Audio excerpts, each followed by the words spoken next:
wabyarara mwana ntari nabyara uwanjye mpagitse wagiye yampagitsemo abana 10 umudigi gwarabaye urudinya ndaga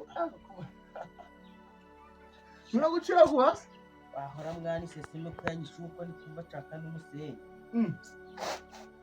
ntaware anda gusa n'umusenyi ngenda unyorere nkari kire kuzaniye nk'ikibuno harutaka kokone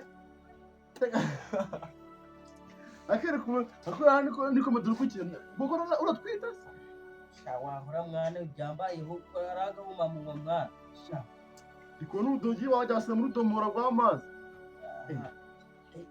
mwa sha uzikuri no kumbabaza mwa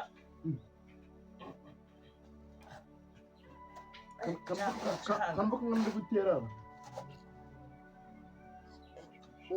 ndi guterara arega ni muganga akagago gusa wicara ukareka ku nteri tuga Nasi musime ina ni nayo guteye n'umukobwa witwa Emeline nawe guteye nasi yarayine kahise tunabana rega yise nsohoza yaragusabasha wahora mwana umugore wawe nako mugabo wamunyega guteye kumva chaka gamoge ko kugisenyi gisenyi umugabo wese kugira ngo ibintu byakomeye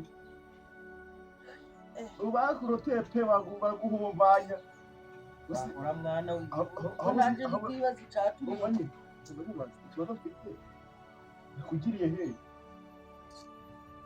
nane niba barandoze niba oya ndi ukubaza yakugiriye he kuzi ko nawe agapipiri kugira ngo mugene wakunubira kukiza nyine nabonye biri kuza aho guca je naragiye ndamugira nuko bita binzaho guca kuza ngo mutera ngo nawe yayiteye ureke kuzura se kabiri none si kaza kumbaza bino so uri hasi aho uri hejuru nari ndi hejuru yawe ukugira ngo bagore bigamiro ku nuko ko nshaka ryahema ryo muri tubu ihema ikumva ndishaka mwenda nuwampa gatanya yawe kikwane nanwe ni kumenya ngira ukumbwira imamu ya Mungu none kumenya ngira ukuvuga nshaka ryatafari ryo mu kinombe ngo mwana ari gusanga tunazo kubino byakomeye ubu nese n'ubu mutambyarira wa mugabo nese uko mugora wari hehera kono cyako nako mugabo wawe ari byagutegura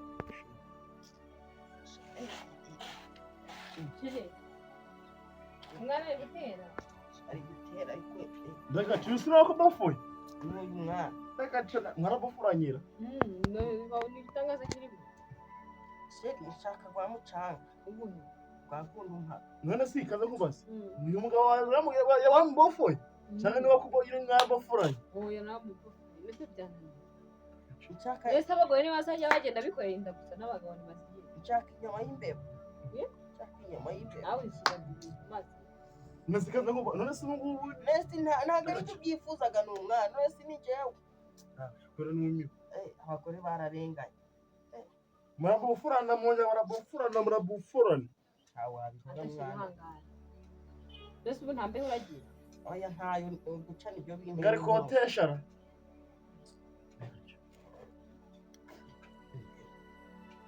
mvuze nawe ntanade nakwa mugabo ntanabye nubwo barakora twise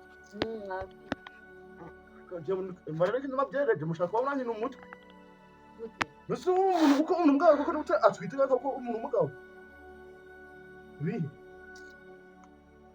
uratwita ko mwana we wabihora hakurya harye muri kugera ku midari hari kubyemera umva sinatsofa nibyo ariko nimara kubyara akagira cyane kiza ngo kigiye gusigatira uzabyarwa nawe utazasigatira oya akorera mw'abantu mwinjye ariko kubona ngiye muri kunyina umutwe nta kuntu umuntu umugabo ko yatwita cyangwa mbyiyumvishemo imashini ema umuntu umugabo ko kumeka ko yakupura wo gutera inda no guterwa inda sasa miranyisha umva renge mbabwiye wa mugabo rero bihema Tunakanira ngaho ko je nakunda. Icyuma cya noburisi ntacyo wabonera. Icyuma cya noburisi. cyane kuri kajya kugishaka. Ntakuru umugabo yatwita hariho umugore. Ibyo bintu bikora kuba tuno wewe. Umva rero ndengero rero bihema. Ngo uyu musayise ngizi ndana kunya kuko je ntakuna Unajana nawe ko twita ko ari sadi. Usumbyariye uko. Ntabigenzi. Bajana kwa muganga. Ndi umugabo wasinjeho. Eko n'umugabo wawe. Leti ntabwo Habe. banatabara. Tuma kwinjije ngo ngaho wenyine.